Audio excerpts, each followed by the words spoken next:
Welcome to the Baggage Begun Healing Hearts and Minds podcast.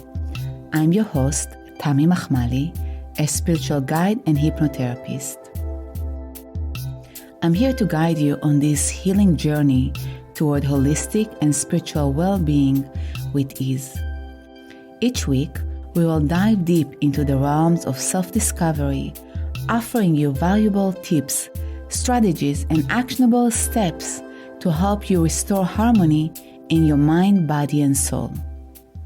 Do you ever find yourself carrying a heavy suitcase full of negative emotions that just won't seem to go away? Well, get ready, because today we are going on a journey into the world of mental and emotional baggage, what it means, why it hangs around, and how it impacts us. So grab your favorite drink, get cozy, and let's unpack this together. Emotional baggage are those lingering negative feelings we carry with us from past experiences, even from the womb, generations ago or lifetimes ago, can weigh heavily on our mental, emotional, and even physical health. But why do these emotions persist, and how do they affect us? Imagine living life on your terms, free from triggers of past stories, people, places, and situations. If you feel like you are not reaching your fullest potential and seek serenity, motivation, and the ability to be your best self, I invite you to check out this podcast episode. I am excited to share the hope of healing and offer you the opportunity to experience the incredible benefits that are possible for you when you let go of emotional baggage. This will be helpful to you if you are longing for a more peaceful state of mind, if you want to let go and release your emotional baggage and experience a sense of lightness and freedom, or if you often feel stuck and overwhelmed. Well, it is possible, and you can. It happened to me and almost all the brave people that I guided through the process of mental and emotional release. I sense that this practice that I describe as nothing short of a miracle from God. For years, I felt like I didn't fit in and that something was different about me. My early journey was bumpy as the second daughter to Iranian-Israeli parents who had to immigrate during the Iranian Revolution to Israel and somehow lost their identity while raising 4 young children. I learned from an early age to strive for perfection, to try my best to be the perfect and quiet girl so I could get attention and love and maybe feel like I fit. I had this story that only if I could control and manage the chaos when things were not okay inside, I told myself the story that at least I would make it look okay for myself outside. I tried making life on the outside appear good throughout most of my life. It felt like the right things to do. I tried my best to excel as the perfect student, attended college, earned a degree in art and graphic design, got married, had 2 kids, worked as an art teacher for a few years, and later established my own art practice. I owned a digital shop where I sold my products, paintings, surface designs, fabrics, cases, and other products, while also hosting workshops and creative events, something that I always loved. Despite all this, I always felt as if something was missing. Juggling so many roles was exhausting. I tried to be the perfect mom, wife, homemaker while seeking constant validation from others in my job, from friends and family. I was always trying to please people and stretching my boundaries to gain approval, which was tiring and soul-sucking. I worked very hard because that's what I was taught, that my worth is measured according to my achievements. I found myself always busy doing to feel that I'm okay, often feeling burned out and resentful. And today, after working with others, I see that this pattern is common and a lot of women do it to feel worthy. Despite my degrees, the things that I own, my health, my family, or how things appeared on the outside, inside, I wasn't happy. Looking back, I see that I often walked around not valuing myself, not appreciating who I am, what I have, and what I do.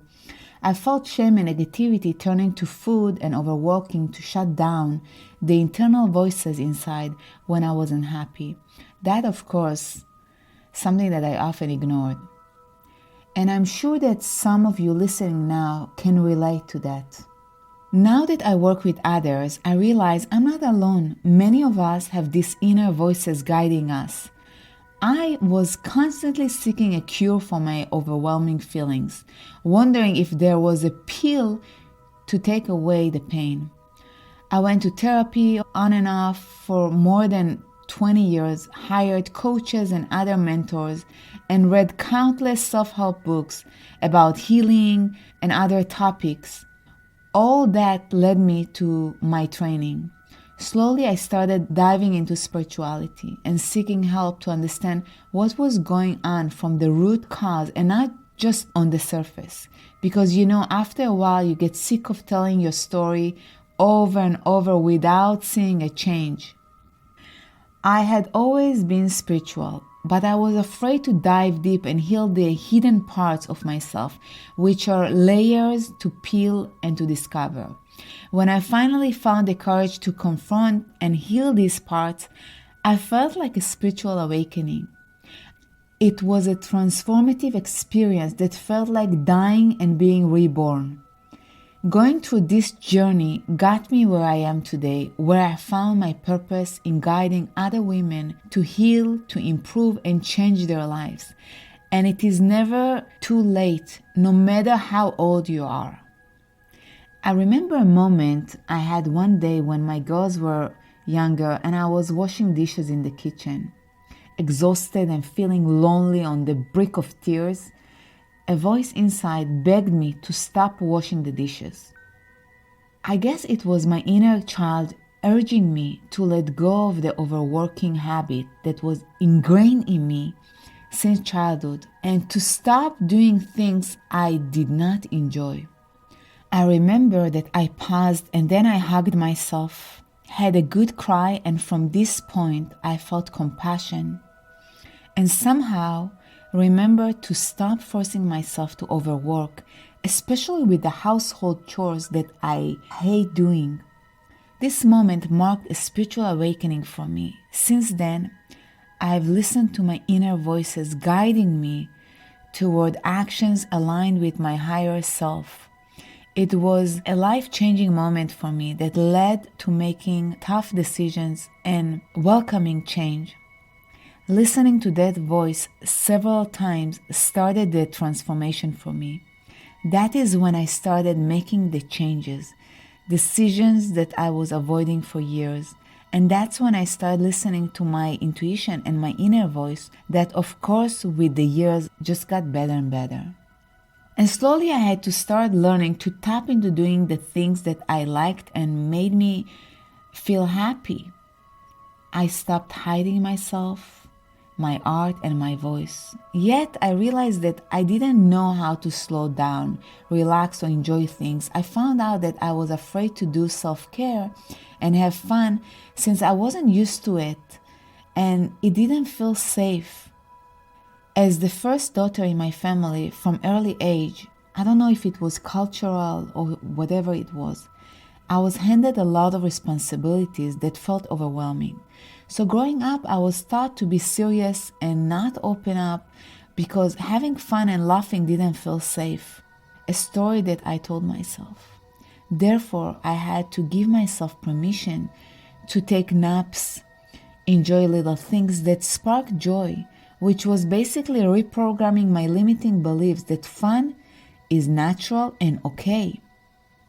When we are programmed with limiting beliefs, these limiting beliefs are our internal voices which are preventing us from enjoying life and see our own value. Reprogramming our minds and releasing these old limiting beliefs changes the way we think, the way we behave, and basically changes our lives. You have to understand that we all have some limiting beliefs that are stopping us from living life fully. So it doesn't mean that people with limiting beliefs are bad, selfish, lazy, or incapable people. Limiting beliefs can originate from childhood experiences, like if you experienced bullying, or your parents were making remarks, or anything that you experienced and just added a story to it and it became painful. They may stem from earlier experiences, even from the womb or previous generations. People often criticize themselves, questioning why they lack self-control or repeat certain behaviors that they want to stop and are not serving them. They wonder why they cannot stop, why they cannot lose weight, why they still go out with someone who was not right for them, or why they stayed when they knew they should leave. Regardless of one's experiences, these limiting beliefs are real for each one of us and can empower the subconscious mind, which is the part that's supposed to protect us and keep us safe. So unless we clear them from the root that caused them, we will keep thinking the same way. And I've been asked a lot how we can clear these limiting beliefs. I usually call them baggage, since these old stories that we accumulated in our subconscious mind are basically mental and emotional baggage. What we do in my practice is take a journey where you uncover all these limiting beliefs through hypnosis. We quiet the mind and gently tap into the subconscious mind, which is basically the alpha state, allowing you to identify the beliefs that drive your energy and influence your actions from disempowering place to implementing empowering positive messages, as if we are rewriting a positive scenario instead of the old one. When we uncover the root cause of these beliefs, it is often buried deep in the subconscious, beyond the reach of just discussion or talking about that. So you're probably wondering how this process is done. Let me tell you, it's a fascinating journey where we use hypnosis and other techniques to move energy and bypass the conscious mind, entering the unconscious mind. When we are in alpha state, this is the place where we uncover the roots of the issue that caused this discord. It might be a limiting belief, unexplainable depression, sadness, anger, hurt, or fears.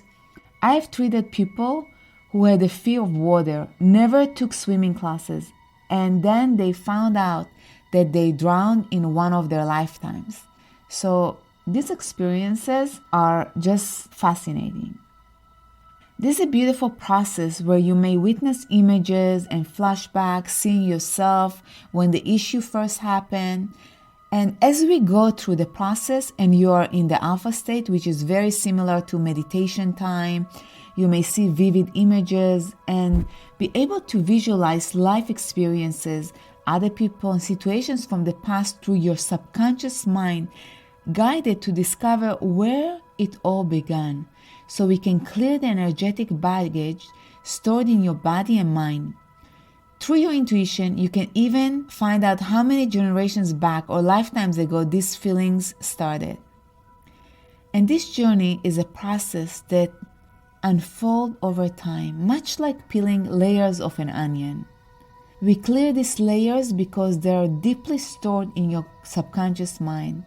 Remember that if you feel stuck, overwhelmed, and cannot move on, it might be related to mental and emotional baggage that you have stored.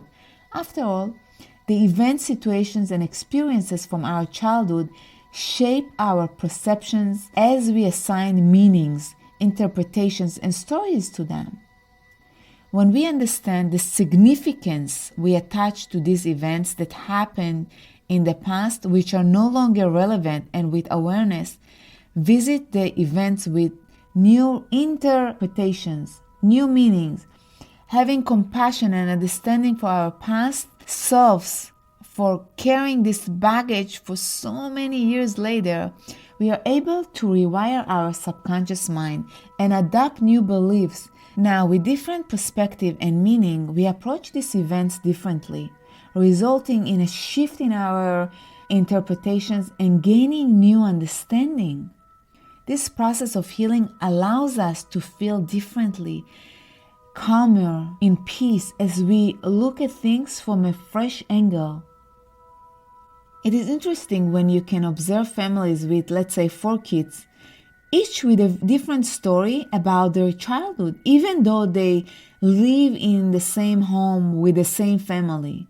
This shows how limiting beliefs can be formed and ingrained in us from childhood, whether as a result of trauma or simply because we perceived certain events as painful and attached meanings to them.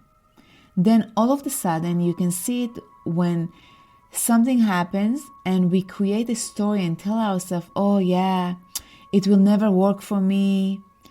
Anyway, I'm not good enough, or I'm not worthy. The most common limiting belief I hear is, I need to sacrifice myself in order to live a good life.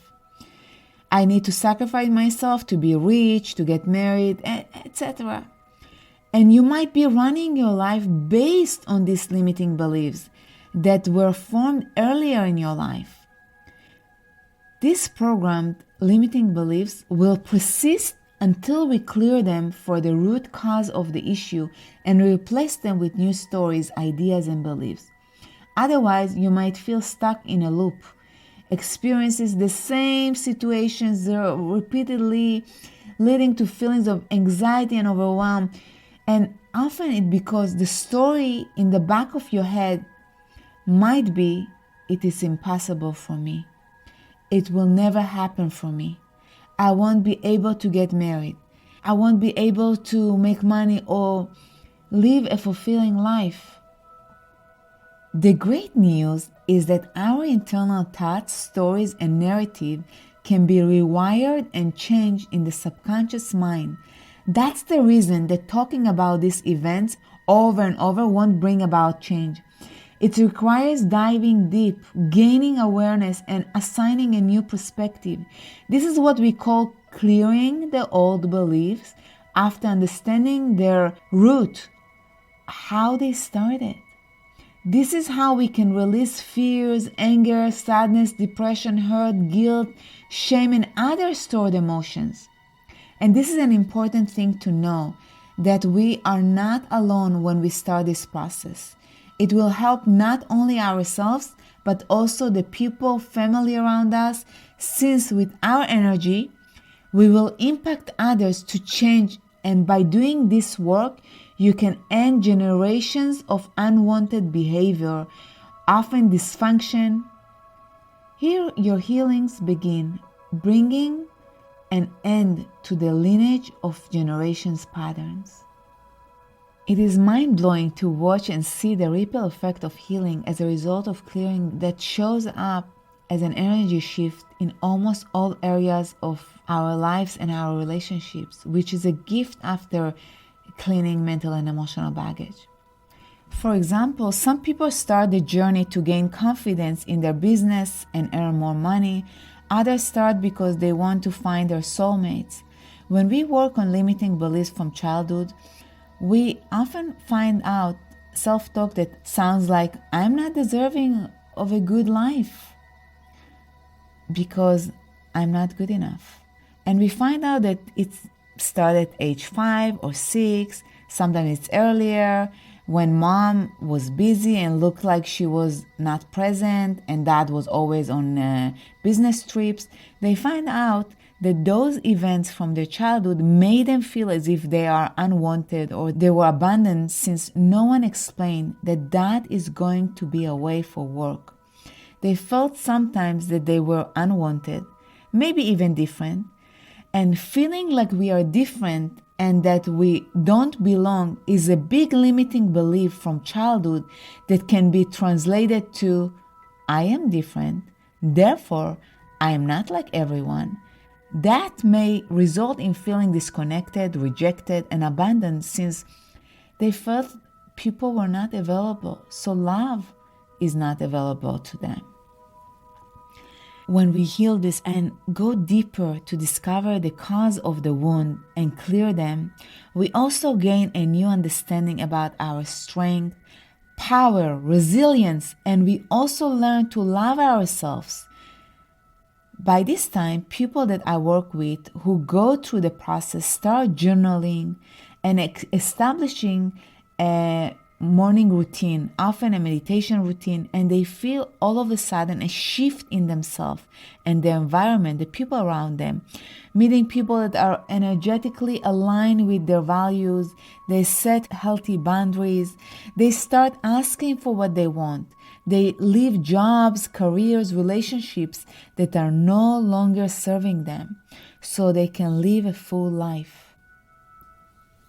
You may ask, what is the change after clearing mental and emotional baggage? And let me tell you that it is heartwarming to witness the profound change after clearing the mental and emotional baggage, how people tap into their natural instincts, their intuition, and listen to their higher self. Finally, they follow and activate their healthy North Star that we all have. They no longer abandon themselves to be loved and liked, as if they can now see with clear glasses, finally feeling enough and worthy, understanding that all is possible when they have a voice and know that they matter. They realize there is no need to sacrifice their lives to be worthy. This is a spiritual awakening when the layers are removed and they no longer have blinders on. This practice is magical, and I have seen how fascinating it is when working with this process of hypnotherapy and energy, trusting divine guidance. It shows that there is always a way, even when you think there is no way. Trusting the universe and higher power, we don't need to know how and when or what. We just understand that it is possible easily and effortlessly. There is no need to figure it out, because when we step into the healing, doors open and energy flows freely and effortlessly. Why is it important to address the root cause of our problems? Just like trees' roots are hidden beneath the surface, many of our issues and problems are rooted in our subconscious mind. These deep-seated beliefs, emotions, and traumas act as the roots of our challenges, influencing our thoughts, behaviors, and experiences. Simply addressing surface level symptoms, same way like trimming leaves, won't lead to a lasting change. This is why going to therapy and coaches might not solve problems that are rooted in the subconscious mind. By digging into the subconscious mind and resolving the root causes, we can unroot the issues entirely, leading to profound and lasting transformation. Imagine a tree with big green leaves. Now think of the tree's root buried deep underground. Just like the tree, our problems have roots too. These roots are the deep reasons why problems exist, just like how a tree's roots keep it grounded and alive. When we only deal with the surface of the problem, it's like trimming the tree's leaves. The tree might look better for a short while, but it's not solving the real issue. The roots are still there, causing the same problems to grow back. The analogy of the tree with its roots deep beneath the surface is a perfect illustration of how our problems often have underlying causes deeply embedded in our subconscious mind. Just like trees' roots provide stability and nourishment, our subconscious beliefs formed from past experiences and emotions shape our perceptions and behaviors. So when we only address the surface level issues, the problem may temporarily seem resolved, but it's likely to surface because the underlying cause remains untouched. This is why we often find ourselves facing the same challenges again and again, despite our efforts to overcome them. Our subconscious mind operates basically on beliefs and patterns established over time to protect us. Even if these beliefs are outdated or no longer serve us, they persist because they once seemed necessary for our survival. They protected us. However, these beliefs can also hold us back from reaching our full potential and experiencing true happiness and fulfillment. To witness lasting change, we must dive into our subconscious mind to unearth these deep-seated beliefs and understand why they exist. By uncovering the root causes and reprogramming our subconscious beliefs with kindness and compassion, we can heal and create space for growth and transformation. This process allows us to break free from all these constraints of our past and embrace new possibilities for our future. By now, you probably can understand why just fixing surface problems like cutting branches off a tree won't solve the real issue. We have to go deeper to the root cause of the problem, issues, limiting beliefs, to really make things change and feel better. The healing process begins when we address the messages buried in our subconscious mind. Let me share an example from my own experience. I used to self-sabotage a lot, which earned me the title of the Queen of Self-Sabotage. I have noticed similar patterns in many of my clients too. After struggling with it for years, I have come to understand why we sabotage ourselves. It is often because there is a conflict between what we consciously want and a hidden voice in our subconscious mind that believes achieving it is not possible for us. This conflict can lead us to sabotage ourselves. This hidden voice may benefit from the sabotaging behavior, pushing us away from being present or feeling emotions. This response can be a result of trauma or a coping mechanism that was developed over time. Essentially, it's likely a limiting belief that once helped to keep us safe and protected, and now it's no longer serving us.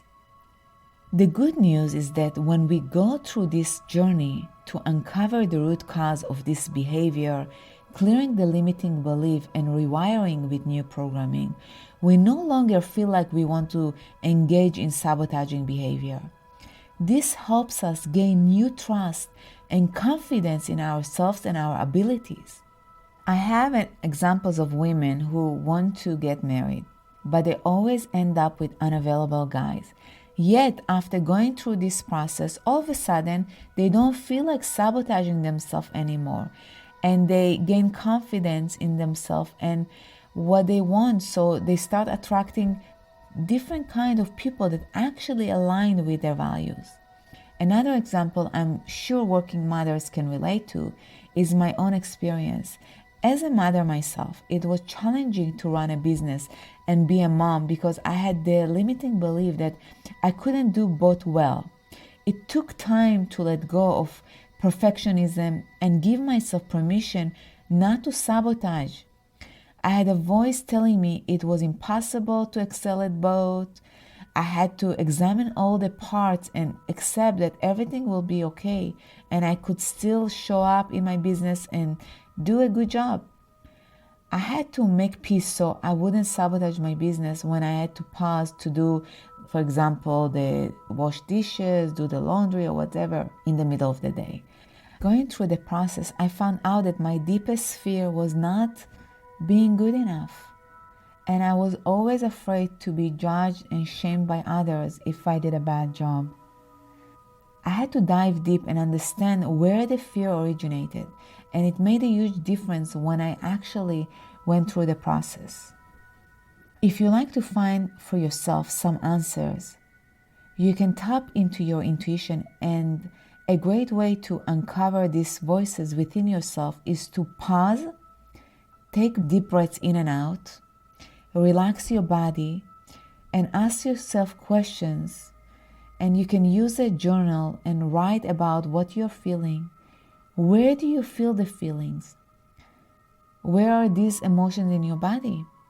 When did these feelings start? How old were you when you first experienced them? You can also ask yourself what these feelings are attached to. And as you write more and more, you will uncover more answers and gain deeper insight into your mind. During COVID, I became really sick and things started going south. I had to make changes, and this was a transformative time for me and my business. I started questioning a lot of things, including relationships, and it was a time when I dived deep into learning and figuring things out. That year, I had to release a lot of emotional and mental baggage, which ultimately led to tremendous level of healing. As I started feeling a shift in energy, I realized the power of our energy. However, in the middle of it all, I had to let go of people, places, and things, which forced me to dive even deeper and seek more knowledge and wisdom. So sometimes the process is challenging. It doesn't feel easy, but at the end, it's so worth it. In that year, I underwent another spiritual awakening where my business stalled, forcing me to seek a deeper understanding. This inspired me to actually dive even deeper and continue learning and growing. Eventually, I made the decision to pursue what I had always wanted but had been procrastinating on, starting anew at the age of 49.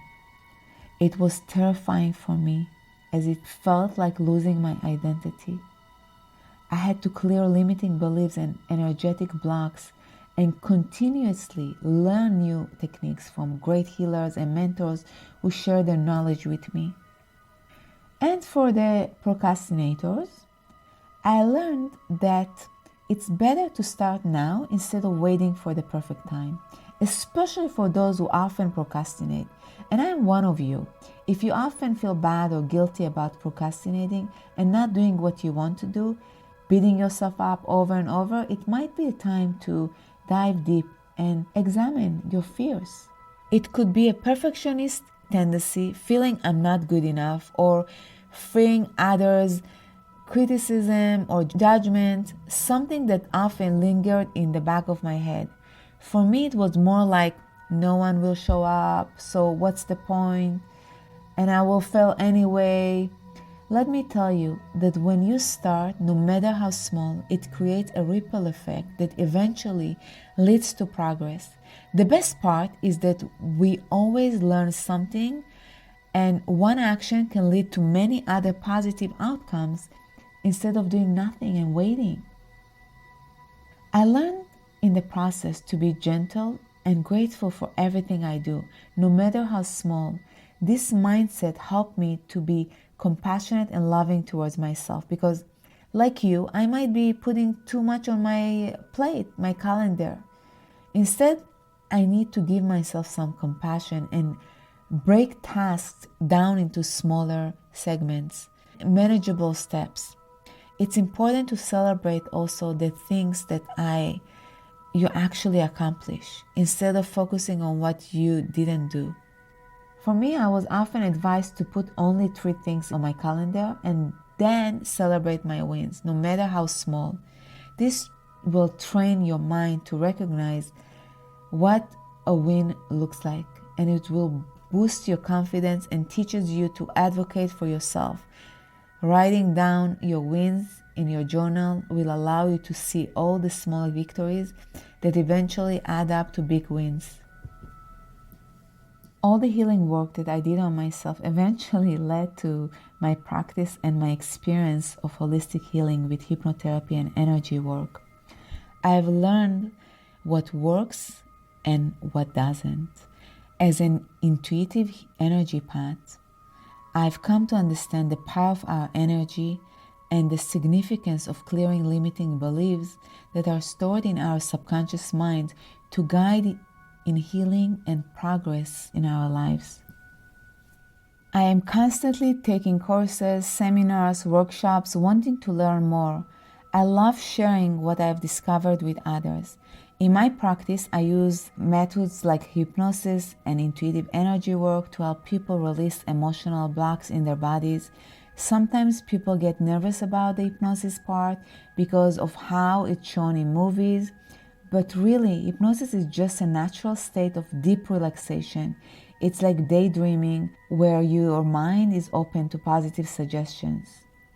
Contrary to popular belief, being hypnotized doesn't mean losing control. Instead, people usually remain fully aware of their surrounding while we do that. It's kind of like when you zone out during a boring lecture while still hearing the teacher. So, what does it feel like to be hypnotized? Well, it varies from person to person, but most people describe it as a time that you are relaxed, like floating on a cloud. It induced a calm and peaceful state. This is how I can describe it to you. Similar to drifting off to sleep while still being part awake. When you're in hypnosis, your brain waves slow down a bit, making you more tuned into your thoughts and feelings. Some people might see bright images or colors, while others just feel super relaxed. But the coolest thing about hypnosis is how it can help you make big changes in your life. Whether you want to kick a bad habit, feel more confident, or handle stress better, hypnotherapy is like a superpower for reaching your personal goals. So, next time you hear about hypnosis, remember it's not scary or weird. It's just your brain taking a little relaxation vacation. Hypnosis typically induces what's called an alpha state in the brain. In this state, your brain waves slow down a bit from the normal waking rhythm, which makes you feel relaxed and calm. It's not quite as deep as the theta state, which is associated with deep relaxation and meditation, but it's still a state where you are more open to suggestion and inner exploration. So hypnosis usually puts you in that sweet spot between being fully awake and drifting off to sleep. I'm sure you can recall times when you were driving along a similar route and suddenly you realize you don't remember the last few minutes of your driving. That's kind of like being in a hypnotic state. Your mind is in autopilot and you're not fully aware of everything happening around you. Another example is when you're daydreaming. You might be sitting in a class or at work and your mind starts to wander off. You're still aware of what's going on, but you're lost in your own thoughts, almost like you're in a little bubble. That feeling of being in your own world, even though you're still present in the room, is similar to the relaxed and focused state you experience during hypnosis.